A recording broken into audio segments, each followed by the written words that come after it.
السلام علیکم ورحمۃ اللہ وبرکاتہ. نحمده ونصلی علی رسولہ الکریم. اما بعد فاعوذ باللہ من الشیطان الرجیم. بسم اللہ الرحمن الرحیم. رب اشرح لی صدری ویسر لی امری واحلل عقدۃ من لسانی یفقہوا قولی. ہم سب اس بات کو جانتے ہیں کہ اللہ تعالیٰ نے ہمیں پیدا کیا ہے، اور ہم یہ بھی جانتے ہیں کہ ہم نے واپس بھی اس کے پاس جانا ہے. کوئی اور راستہ ہے ہی نہیں کہ اس دنیا سے جانے کے بعد ہم کہیں چھپ جائیں یا کوئی طریقہ ہو کہ ہم کہیں بھاگ جائیں. اللہ تعالیٰ قرآن مجید میں فرماتے ہیں یا معشر الجن والانس ان استطعتم ان تنفذوا من اقطار السماوات والارض فانفذوا لا تنفذون الا بسلطان.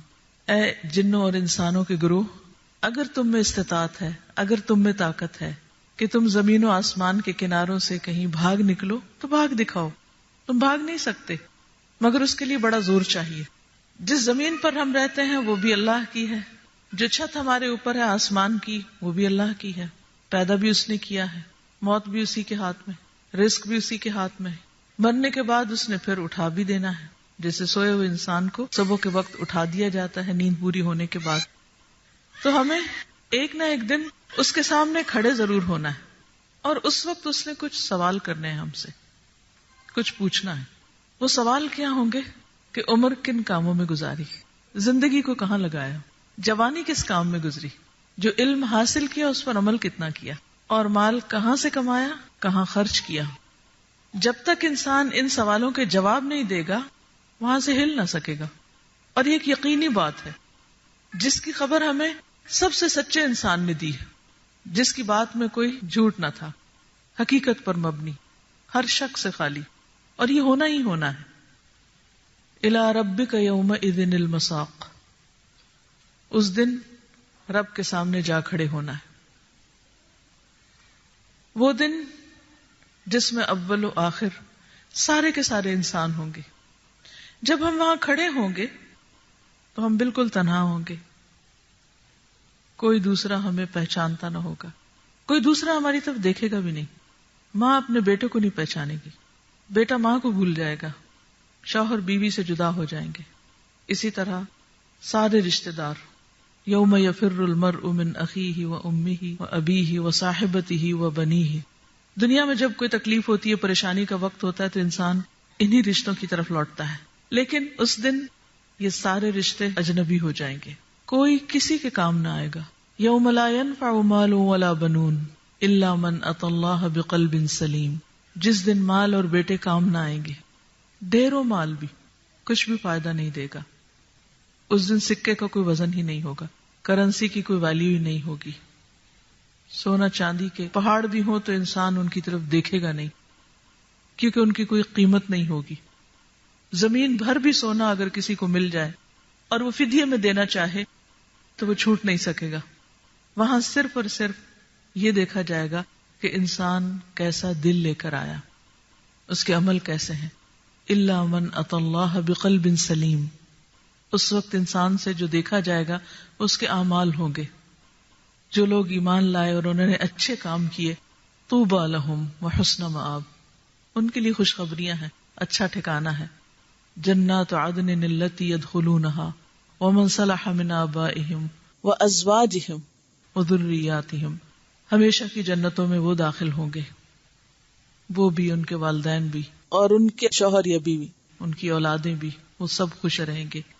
لیکن یہ اس وقت ہوگا جب انسان اللہ سبحانہ وتعالیٰ کے سامنے ان سوالوں کے جواب وہ دے گا جو اللہ کو پسند آئیں گے اور جن سے وہ راضی ہو جائے گا.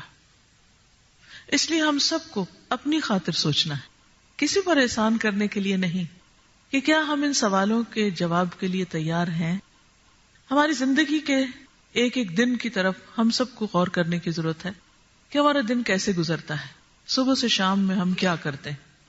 ایک چھوٹی سی مثال لیجئے کہ مثلا اگر ہم ہر روز صبح نماز کے وقت نہیں اٹھتے اور 2 گھنٹے ایکسٹرا سوئے رہتے ہیں، کیونکہ عام طور پر ایسا ہوتا ہے کہ رات دیر سے سوتے ہیں تو پھر دیر سے اٹھتے ہیں اور صبح کا ایک قیمتی وقت چلا جاتا ہے. یا بعض اوقات نیند نہیں بھی ہوتی تو ایسے سستی کے مارے لیٹے رہتے ہیں اور عام طور پر صبح کا وقت ادھر ادھر گزر جاتا ہے. اگر ہم ایوریج 2 گھنٹے بھی دن میں ضائع کرتے ہیں. سارا دن تو دور کی بات، 24 گھنٹے کو چھوڑیے، اور 10 سال تک ہم یہی کام کرتے رہے تو 7,000 گھنٹے ضائع کر چکے ہوں گے. ایوری ڈے اگر صرف 2 آورز ہمارے پروڈکٹیو نہیں، اگر ہم سارے دن کا اپنا چارٹ بنائیں اور ہر گھنٹے کی رپورٹ خود لکھیں کہ ہم نے ان گھنٹوں میں کیا کیا، 2 گھنٹے تو کوئی چیز ہی نہیں ہے. ہم کھانے بیٹھتے ہیں تو وہی ٹیبل سے نہیں اٹھ پاتے اتنی دیر، باتیں ہی ختم نہیں ہوتی، یا کوئی ایک ٹیلی فون آ جاتا ہے تو بعض اوقات گھنٹہ گھنٹہ اس میں چلا جاتا ہے. تو اگر کوئی شخص اپنی زندگی کے صرف 2 گھنٹے بھی ضائع کرتا ہے تو وہ ہزاروں گھنٹے ضائع کر کے جائے گا. تو ہم کیا جواب دیں گے کہ ہماری عمر کن کاموں میں گزری؟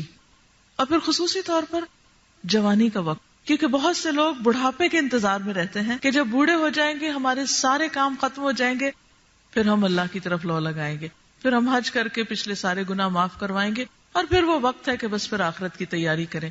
لیکن اللہ سبحانہ و تعالیٰ سوال کریں گے جوانی کے بارے میں.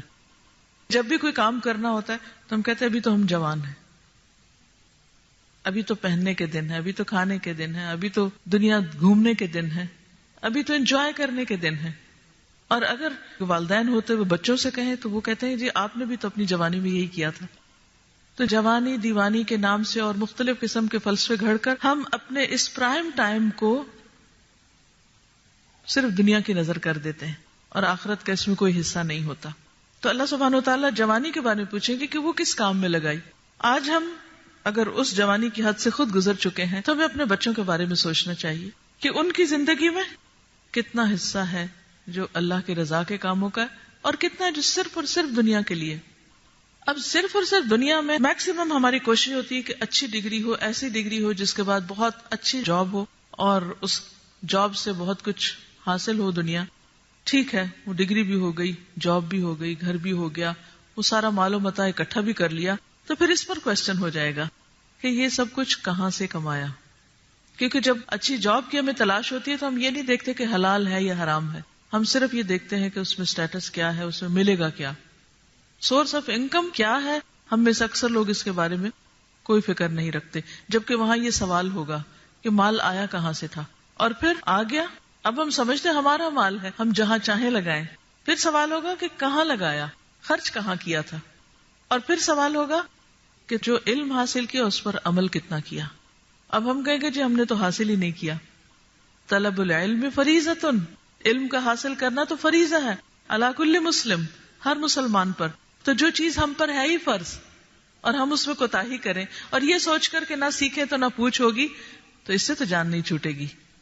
یہ تو سوال ہوگا. اور اگر عمل کا سوال ہوگا تو پھر علم خود بخود آ جاتا ہے. اور اگر علم نہیں بھی حاصل کرتے تو بھی پوچھا جائے گا کہ کیا کر کے آئے ہو. تو ہم سب سنجیدگی کے ساتھ اپنا اپنا حساب لیں کہ ہمارے دن کن کاموں میں گزرتے ہیں. کیا ہم وہ کرتے ہیں جو ہماری خواہش نفس کہتی ہے، ہمارا دل چاہتا ہے، یا وہ کرتے ہیں جو اللہ تعالیٰ ہم سے چاہتے ہیں. ہم میں سے ہر شخص اپنے آپ سے پوچھے کہ میں کوئی بھی کام کیوں کرتی ہوں، کس نیت سے کرتی ہوں، کس کو خوش کرنے کے لیے. اگر کوئی چیریٹی کا کام کری تو کیوں کر رہی، اگر نماز پڑھی تو کیوں پڑھے، اور اگر نہیں پڑھی تو کیوں نہیں پڑھ رہی. اور پھر عبادات، یہ سب کچھ دراصل کیوں ہے. اللہ سبحانہ و تعالیٰ نے ہمیں اپنی عبادت کے لیے پیدا کیا. ہم سمجھتے ہیں کہ ٹھیک ہے ریلیجن کو ایک طرف رکھو، نماز، روزہ، حج، زکوٰۃ، یہ سارے خانے بھر کے اس کے بعد باقی زندگی اپنی مرضی کے مطابق گزارو. حالانکہ اگر دیکھا جائے تو ایک ایک عبادت ہماری تربیت کے لیے آئی ہے. نماز کس لیے آئی ہے؟ قرآن مجید میں اللہ تعالیٰ فرماتے ان الصلاۃ تنہی عن الفحشاء والمنکر، یہ نماز بے حیائی اور برے کاموں سے روکتی ہے. نماز کا یہ مقصد ہے. نماز اس لیے فرض کی گئی ہے کیونکہ انسان اگر غلط کام کر رہا ہے اور بیچ میں نماز کا وقت آ جاتا ہے تو اس کو بریک کرنی پڑتی ہے. پھر اللہ کے سامنے جا کے ہاتھ باندھ کے کہتا ہے کہ میں صرف تیری عبادت کر رہا ہوں. تو اس کو سوچنے کا موقع ملتا ہے کہ ابھی کیا کر کے آیا اور پھر واپس جا کے کیا کروں گا. تو نماز ایک بریک لگاتی ہے، اس چین کو توڑتی ہے جو بھی انسان غلط کاموں کی کر رہا ہوتا ہے. تو نماز بذات خود ایک تربیتی عمل ہے جس کے نتیجے میں انسان کی برائیوں پر روک لگتی. اسی طرح روزہ ہے. حدیث میں آتا ہے کہ من لم یدع قول الزور والعمل به فلیس للہ حاجۃ ان یدع طعامہ وشرابہ. جو روزہ رکھ کے جھوٹ بولنا اور جھوٹ پہ عمل کرنا نہ چھوڑے، اللہ کو کوئی ضرورت نہیں کہ کوئی شخص بھوکا پیاسا رہے. تو ہم سب کو سوچنا چاہیے کہ روزہ کیوں رکھ رہے ہیں؟ ڈائٹنگ کے لیے؟ یہ روزے کا مقصد نہیں ہے. روزہ بھی ہمیں اس بڑی برائی اور خرابی سے بچانے کے لیے ہے جو ساری خرابیوں کی جڑ ہے، یعنی جھوٹ، غلط بیانی. پھر اس کے بعد زکوٰۃ. آپ دیکھیے زکوٰۃ، صدقات انسان کی پیوریفیکیشن کے لیے، اس کے مال کو پیوریفائی کرتے ہیں، اس کے دل کو پیوریفائی کرتے ہیں. اور اگر ہماری زکوٰۃ اور ہمارے صدقے ہمارا تزکیہ نہیں کر رہے اور وہ صرف ریاکاری ہے تو ان کا بھی کوئی فائدہ نہیں. پھر اسی طرح حج، اللہ سبحانہ وتعالیٰ فرماتے ہیں الحج اشہر معلومات، حج کے مہینے سب کو معلوم ہے. فمن فرض فیہن الحج فلا رفث ولا فسوق ولا جدال فی الحج، جو ان مہینوں میں حج کا ارادہ کرے نہ وہ کوئی بے حیائی کا کام کرے اور نہ کوئی گناہ کا کام کرے، ولا فسوق ولا جدال فی الحج، اور نہ لڑائی جھگڑا کرے. احرام اسی لیے تو پہنایا جاتا ہے کہ ہم زندگی میں اس چیز کی تربیت حاصل کریں کہ ہم نے اللہ کی نافرمانی کے کام نہیں کرنے، ہم نے اپنے آپ پر روک لگانی. تو اللہ نے اگر ہم کو اپنی عبادت کے لیے پیدا کیا تو اس میں اللہ کا کوئی فائدہ نہیں ہے. یہ عبادات دراصل ہماری ہی تربیت کے لیے. اور اگر ہم ایک طرف عبادت کر رہے ہیں اور دوسری طرف عملی زندگی میں اس کی کوئی اپلیکیشن نہیں تو یہ عبادات بھی بے روح ہیں، ان کا بھی فائدہ نہیں. تو اس لیے بہت ضروری ہے کہ ہم اپنے اعمال کا جائزہ لیں. اعمال میں ایک طرف عبادات کا اور دوسری طرف ان کے اثرات کا، اخلاق کا، معاملات کا، کہ ہماری ڈیلنگز کیسے ہیں. قریب ترین رشتہ داروں میں سب سے پہلا حق اللہ کے بعد والدین کا ہے. وبالوالدین احسانا، کیا واقعی ہم والدین کے ساتھ احسان کرتے ہیں یا ان کے بارے میں دلوں میں بدگمانی رکھتے ہیں یا ان کے ساتھ بدتمیزی اور بد اخلاقی کرتے ہیں. پھر اس کے بعد شوہر کا حق، شوہر کے اوپر بیوی کا حق، پھر بچوں کا حق، رشتہ داروں کا، تمام انسانوں کا. دوسرے انسانوں کے لیے ہماری سوچ مثبت ہے یا منفی ہے. تو یہی مل کے زندگی بنتی ہے. یعنی زندگی کا ایک حصہ اللہ کی عبادت کے نام پہ جو کچھ ہم کرتے ہیں اس میں گزرتا ہے. پھر اپنے نفس کے حقوق پورے کرنے میں کھانا پینا، نہانا دھونا، اپنے آپ کی کیئر کرنا، اپنی صحت وغیرہ کا خیال رکھنا. پھر اس کے بعد یہ کہ انسانوں کی خدمت وغیرہ. تو یہ جتنے بھی پہلو ہیں، ایک طرف اللہ کے ساتھ ہمارا تعلق کیسا ہے، بندوں کے ساتھ ہمارا تعلق کیسا ہے، اور خود ہم اپنی ذات کے حقوق کیا ادا کر رہے ہیں، یہ دیکھنے کی ضرورت ہے.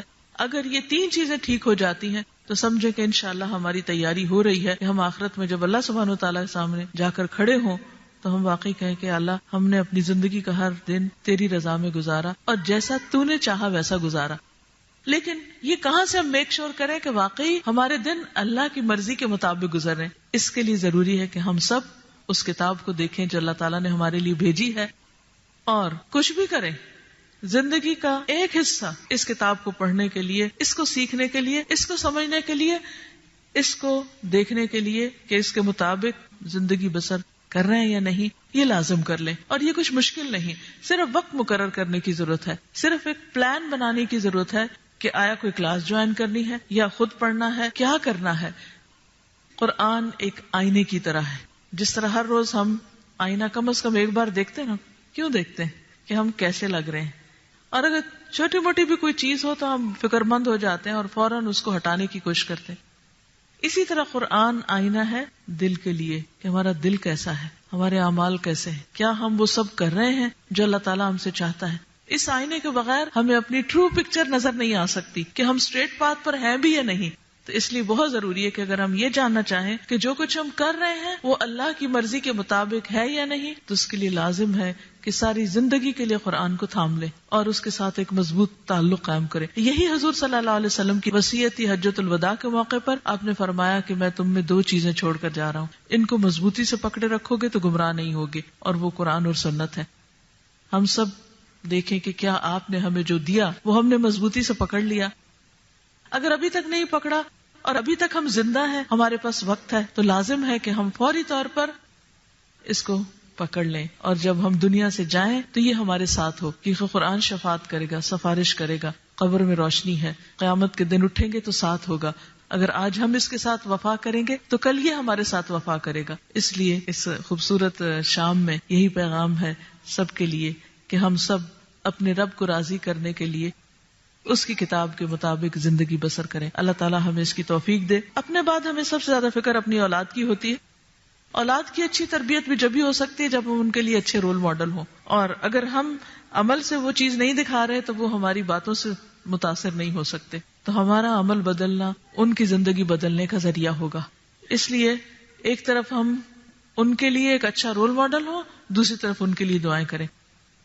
اس موقع پر آپ سب کے لیے یہ کارڈز صالح اولاد کے لیے دعائیں، اس کے علاوہ تقوی کے حصول کے لیے دعا ہے، یعنی اللہ کا ڈر اور اللہ کی محبت، کیونکہ اس دن انسان کی ظاہری شکل و صورت نہیں دیکھی جائے گی. حدیث میں آتا ہے ان اللہ لا ينظر الى صورکم ولا الى اموالکم ولکن ينظر الى قلوبکم واعمالکم. اللہ تمہاری شکلیں اور تمہارے مال نہیں دیکھتا، وہ تمہارے دل کو اور تمہارے اعمال کو دیکھتا ہے. دل میں کیا دیکھتا ہے کہ اللہ کی محبت اور اللہ کا ڈر اور اللہ کا احساس کتنا ہے. اس چیز کا نام تقوی ہے. تو تقوی کے حصول کے لیے دعا ہے، تو یہ دعا آپ پڑھ سکتے ہیں. اس کے علاوہ ہم سب کو ہمیشہ کچھ اندیشے رہتے ہیں، کچھ غم اور فکریں ستائے رکھتی ہیں کہ کہیں اس چیز سے نقصان نہ ہو جائے، کہیں اس چیز سے نقصان نہ ہو. پریشانیوں میں گھرے رہتے ہیں. ان پریشانیوں کے علاج کے لیے بہت خوبصورت دعائیں ہیں، حفاظت کی دعائیں، دین دنیا آخرت ہر چیز کی حفاظت کے لیے اس میں دعائیں ہیں. ان دعاؤں میں سے کچھ میں آپ کے لیے پڑھوں گی بھی. اس کے علاوہ یہ کیسٹ بھی ہے، آؤ جھک جائیں، یہ آپ کے لیے بھی اچھی ہے، اور اپنے نان مسلم فرینڈز کو جو اردو سمجھتے ہوں ان کو آپ دے سکتے ہیں، کیونکہ اس میں اللہ سبحانہ و تعالیٰ کے آگے سرنڈر ہونے کی دعوت دی گئی ہے کہ جیسے سمندر اپنی حد پہ آ کے رک جاتے ہیں اور لہریں واپس چلی جاتی ہیں، اور جس طرح باقی ہر چیز اپنے رب کے حکم کے مطابق چل رہی ہے.